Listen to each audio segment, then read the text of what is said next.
Yeah, so it started off about 10 o'clock this morning, East Coast time. So I guess that's like 3 p.m. your time. You're 5 hours different from me.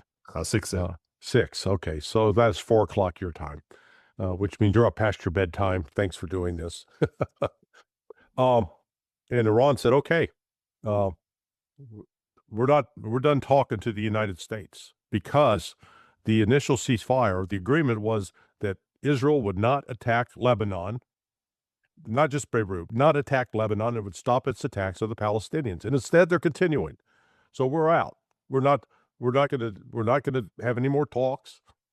We're closing the Strait of Hormuz. Now, up to this point, Iran has allowed a number of ships to go through. And they said, we're going to shut it down completely again, complete shutdown. And we're going to close the Strait of Bab el-Mandab. That's going to be shut down. They haven't shut it down yet. I think they were giving the United States basically 24 hours to see if they would go back to the original agreement that was signed. This got Trump's attention, because within an hour of that announcement, Trump's on the phone with Bibi Netanyahu. Now, here's where it gets confusing. Trump's version is he had a great call, and Bibi's going to, no, they're not going to bomb Beirut. But that's not what Iran's asking for. It's not just don't bomb Beirut. Stop bombing Lebanon and stop killing Palestinians. Stop. Well, Israel's not willing to stop.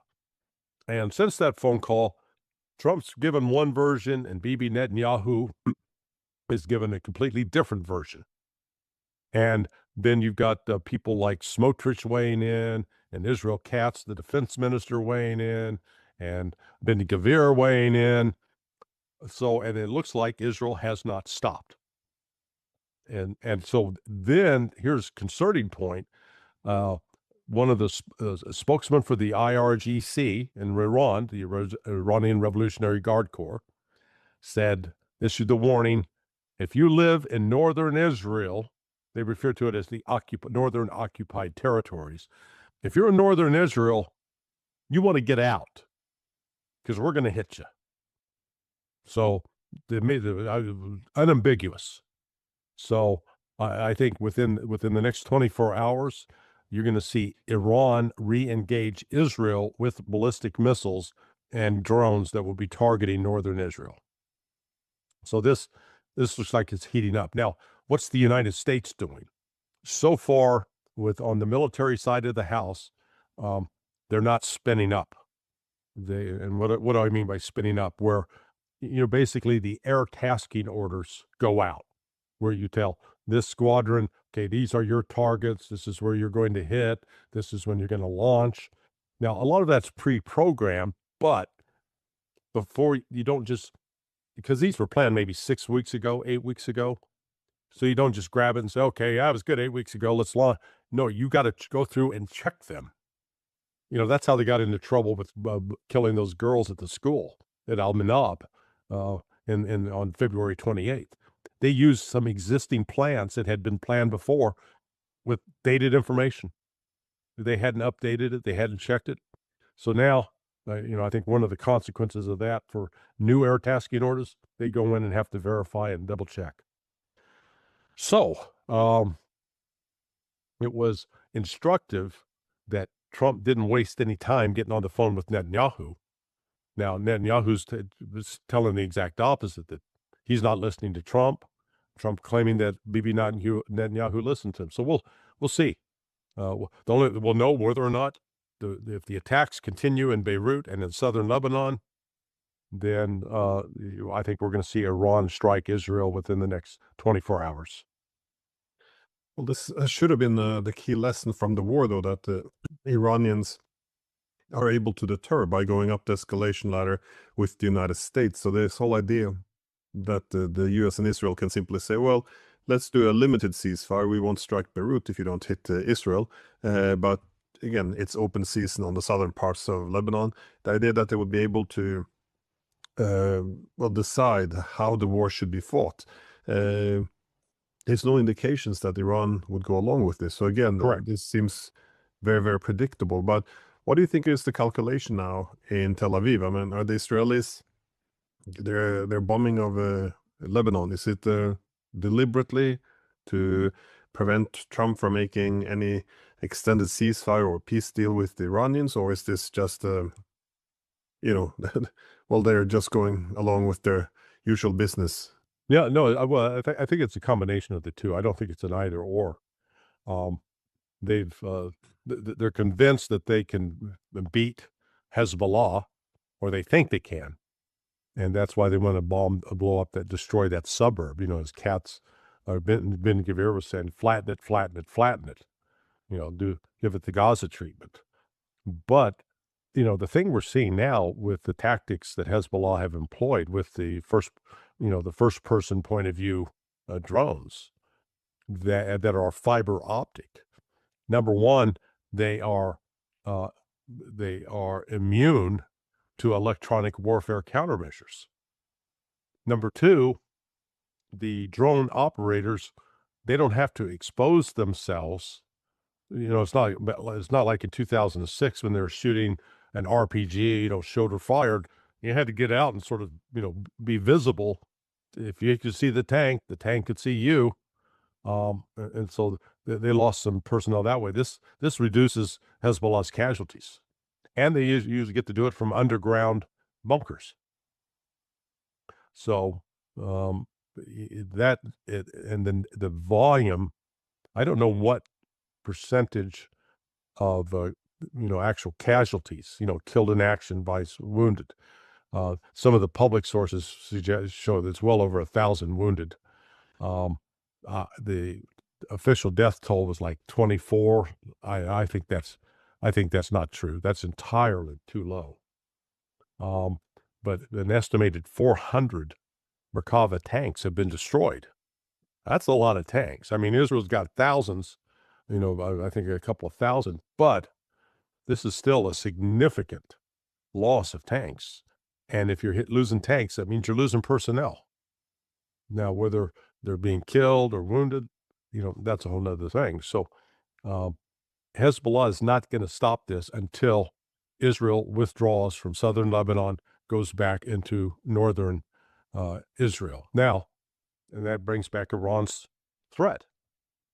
Tell them to get the hell out of northern Israel because we're going to hit you. That was the message. Because you don't tell people to vacate that area just because you're trying to create business for a moving company. They're going to hit it.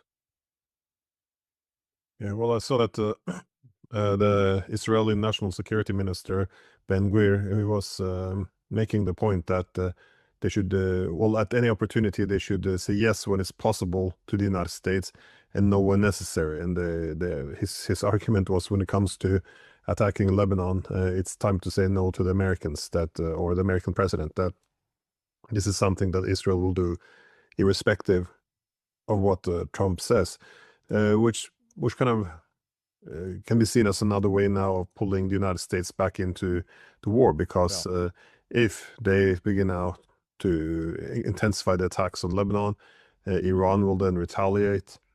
Do you think it's any chance that the Americans will sit on the sideline, or is that, or yeah, I think initially yes, because America doesn't have any good military options. These are all Trump, according to Robert Barnes, and I think Barnes has good enough contacts still, despite him being seen as a critic now of Trump. He was Trump's lawyer, but he said that Trump was terrified of getting back into a Jimmy Carter situation where you got American hostages being held in Iran, because day one, day two, day three, the news media starts keeping track of how long they're being held hostage, which becomes a measure of your own incompetence. So this is Trump's not eager to get back into that. And, when you look at Iran has become pretty adept at shooting down drones.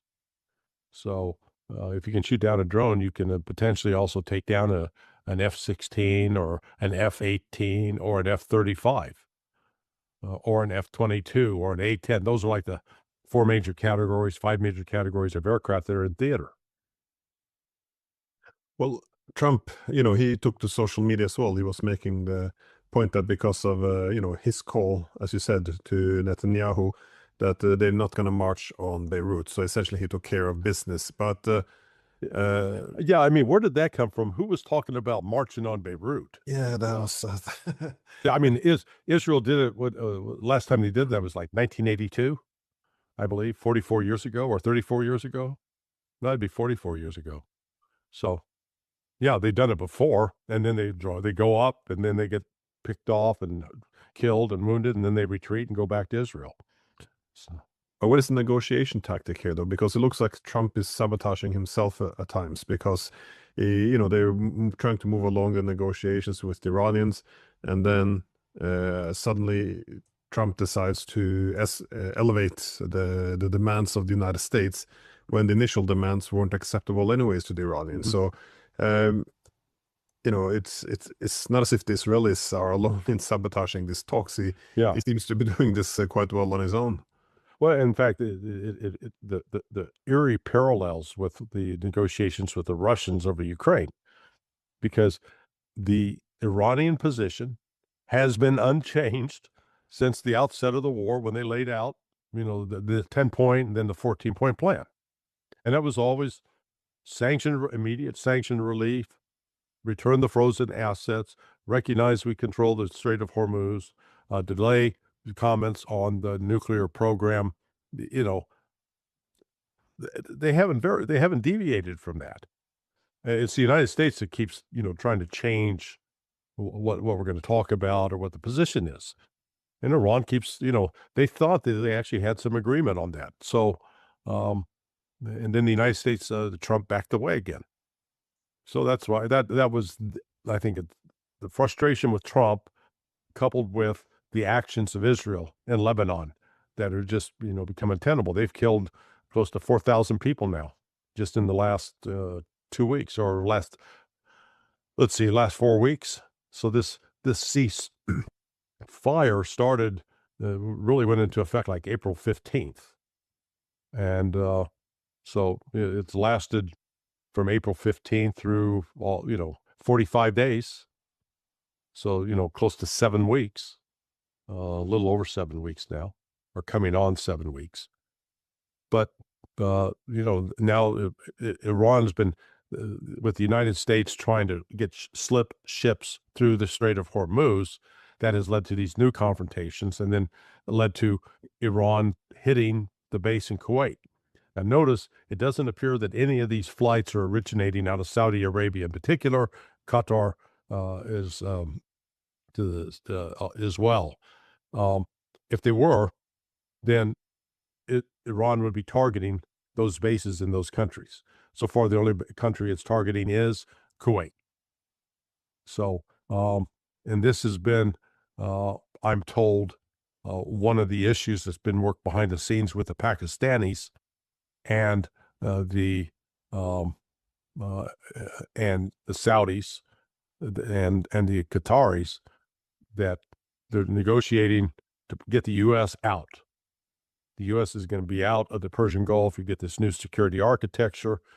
You get sort of a new ruling, let's call it NATO light, sort of NATO for West Asia, which will include Turkey, Saudi Arabia, Iran, and Pakistan.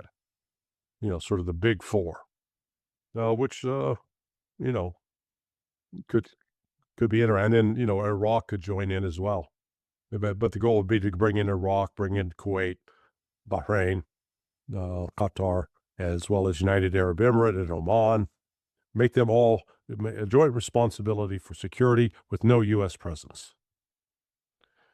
Well, then the NATO analogy might not be ideal because in security arrangement, one usually divides because NATO is a military bloc where, country A and B seek security against country C, which is Russia here.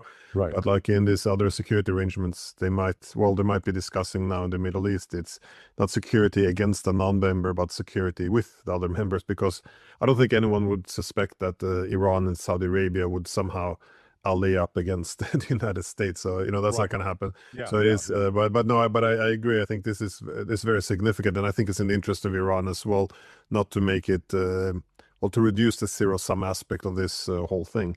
Correct. So what do you think is the significance though, of Iran walking away from these talks? Because I sometimes think about the way Trump was negotiating with the tariffs. That is, first he'll come say, "Oh, I'll put 50% tariff on you," and then he'll scale it back to 15, and then the counterpart should be walking away being happy, even though there was nothing there before. And it seems a little bit like that's what he tried to do with Lebanon as well, saying, "Okay, we're not gonna bomb the southern suburbs of Beirut." So now Iran should be happy, but at least this is what we'll give you, and you should meet us halfway. You should let us bomb the hell out of southern Lebanon at least. But the Iranians walking away, this is interesting because they so far, for a variety of reasons, probably kept talks open all the time. They were willing to talk to the Americans. Why do you think this is just a pressure tactic, or have they given up on the ability to make have any diplomacy? No, I think they've reached sort of a moment of a clear break. If the United States is not going to be serious, they're not going to stay tied to this. So Pepe Escobar and we received some information the other day, but we have and Pepe's in the process of confirming it. We'll find out. I'm supposed to hook up with him in about an hour at 5:30.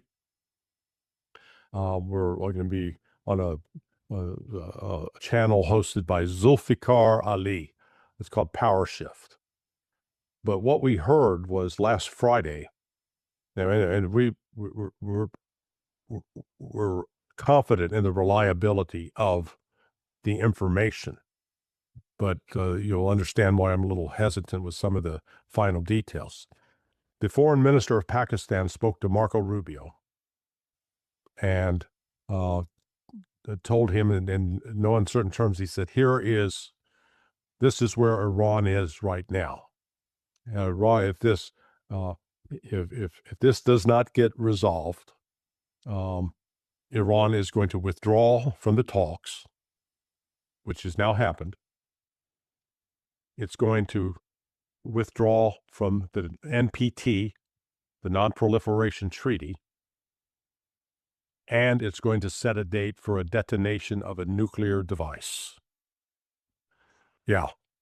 Now, so when I heard that, I went to this, okay, are you saying, and this is what Pepe's busy trying to confirm, are you saying that Iran has its own nuclear device now? Or have they been given it by another country like Pakistan or like North Korea? And our source says, I asked my source that. He's going to get back to me. So I know that's one thing we're trying to verify. But so far, what we were told Friday about they're going to withdraw, they've now withdrawn. So that turned out to be true. We'll see if this NPT thing is true. And if those two things end being true, then I'm going to say they may not be bullshitting about the other. I don't, like I said, I can't confirm that yet. We're trying to get it confirmed. But it shows that the frustration level with Iran is real, and they are acting not on their own because they've had the full backing up to this point of China, Russia, and the Chinese are working primarily through Pakistan. And so Pakistan has played a lead role. Now this has got, this has created some of the confusion in the West because people say, well, Pakistan is so closely aligned with the United States. Yeah, but it is, that has been true. And the history of it goes way back to, the 50s with CIA. And then the role that Pakistan played in supporting CIA operations against the Soviets when they were in Afghanistan in the 1980s. And then all the Pakistani contractors who made millions of dollars off of the United States government, who was needing to get supplies trucked in from ports, Karachi, into Afghanistan to support the 20-year presence of the United States in Afghanistan. But that said, there's also been a close relationship between Pakistan and Iran as they fought against the Baluchis. So the Baluchi population, the Baluchistan movement, has been a thorn in the side of both Pakistan and Iran, and so they've actually cooperated on that. Then Pakistan's relationships with the Saudis, where they've actually signed in the last 2 or 3 weeks a security deal with the Saudis. So this is what's happening is the United States, the ineffectiveness of the U.S. military attack on Iran, I think, has awakened a lot of doubts about the reliability of the United States anymore. And then so that's having a rippling effect as it affects a variety of these different relationships. This source also told us, though, or was in writing to us, that the Saudis and Qataris have made a decision, as well as Oman, to get distance themselves from the United States. And Qatar's talking about closing Al Udeid Air Force Base. That would be huge if that takes place, because that is the largest U.S. base and has been for, good Lord, 30 years in that region. So this thing's in flux. But the fact that Iran,